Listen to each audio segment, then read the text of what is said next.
अस्सलाम वालेकुम व्यूवर्स। तो प्रीवियस वीडियो में हमने first year English lesson number second को कंप्लीट ट्रांसलेशन वाइज डिस्कस कर लिया था। आज की वीडियो में हम second lesson clearing in the sky का फास्ट रिवीजन करेंगे। Within a few minute will complete the whole story. So be ready, let's start it. इस स्टोरी से क्लियरिंग इन द स्काई से जो हमें लेसन मिलता है वो ये है कि मेहनत में अज़मत है।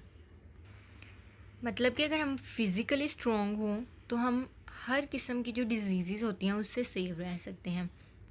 इवन के डिज़ीज़ कोई पीपल डिज़ीज़ में कन्वर्ट है, किसी को डिज़ीज़ है, तो वो फिज़िकली स्ट्रॉन्ग हो तो वो उस डिज़ीज़ से फ़ाइट कर सकता है ईज़िली। जैसा कि इन डेज़ में कोविड चल रहा है, तो कहा यही जा रहा है कि जो फिज़िकली स्ट्रॉन्ग है, जिसकी इम्यूनिटी स्ट्रॉन्ग है, वो इससे फ़ाइट कर सकता है, और जिसकी इम्यूनिटी वीक है, जो फिज़िकली वीक है, उसकी डेथ हो जाती है। तो इस स्टोरी में हमने दो कैरेक्टर्स पढ़े थे, एक जेस और एक उसके अब्बाजान, जिनकी एज थी 70। गर्मी का मौसम होता है। जेस अपनी अम्मी जान को प्लेटों की एक टोकरी देकर आता है। उसे बहुत ज़्यादा पसीना आ रहा होता है क्योंकि वो हाफ मील पैदल पहाड़ से चढ़कर आता है। उसके अब्बाजान उसे कहते हैं कि मैं आपको कुछ दिखाना चाहता हूँ, तो आप मेरे साथ चलो। जस इतनी ज़्यादा गर्मी में जाने के लिए तैयार नहीं होता, लेकिन वो दूसरी तरफ अपने अब्बाजान को मना भी नहीं कर सकता, तो वो फिर उनके साथ चला जाता है। तो साथ ही वो एक पहाड़ी पर चढ़ना स्टार्ट कर देते हैं। जेस के अब्बाजान अपने पास्ट की काफ़ी बातें करते हैं, कुछ इवेंट्स, कुछ वाक़यात डिस्कस करते हैं जेस के साथ, और अपनी ज़मीन की तारीफ़ें करते हैं। जेस देखता है कि पहाड़ी की तरफ कुछ लंबे, कुछ अमूदी, कुछ कम अमूदी तिरछे रास्ते जा रहे होते हैं, लेकिन जेस के जो अब्बाजान हैं वो अमूदी रास्ता इख्तियार करते हैं, जो कि मुश्किल है। तो जेस के अब्बाजान जो होते हैं वो जेस से अपनी हेल्थ के बारे में बात करते हैं कि जब वो 40 की एज में थे, तो अकॉर्डिंग टू डॉक्टर्स वो इवन के पैदल भी वॉक नहीं कर सकते थे, और उन्होंने उन्हें मशवरा दिया, मतलब डॉक्टर्स ने जेस के अब्बाजान को मशवरा दिया कि वो आराम करें, सिर्फ कोई काम ना करें। लेकिन जेस के अब्बाजान आराम करने की बजाय उन्होंने खूब मेहनत की, सख्त मेहनत, हार्ड वर्किंग, और 5 बच्चों का कुंबा बढ़ाया।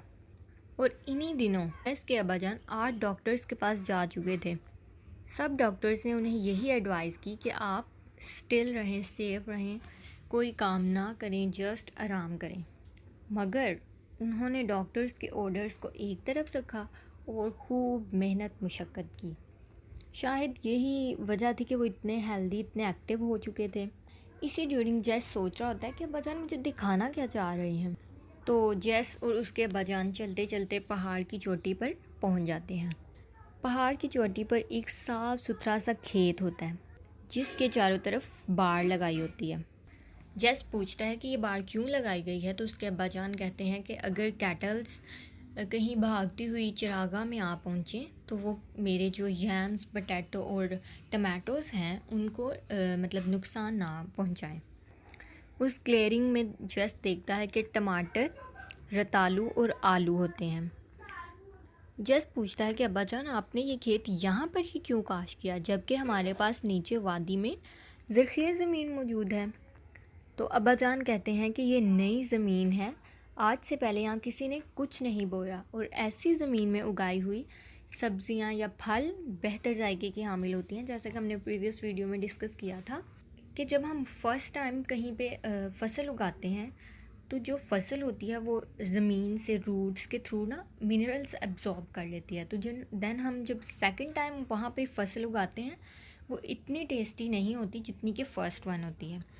तो यही उसके अब्बाजान ने कहा कि ये नई ज़मीन है, तो यहाँ पर किसी ने पहले कोई काश्तकारी नहीं की, कुछ भी उगाया नहीं, तो मैं इसलिए यहाँ पे काश्तकारी की है। तो जेस के अब्बाजान अपने दोनों हाथों में मुट्ठी भर लेते हैं मिट्टी की, फिर उसे सूंघते हैं और अपनी उंगलियों से गुज़रने के लिए छोड़ देते हैं।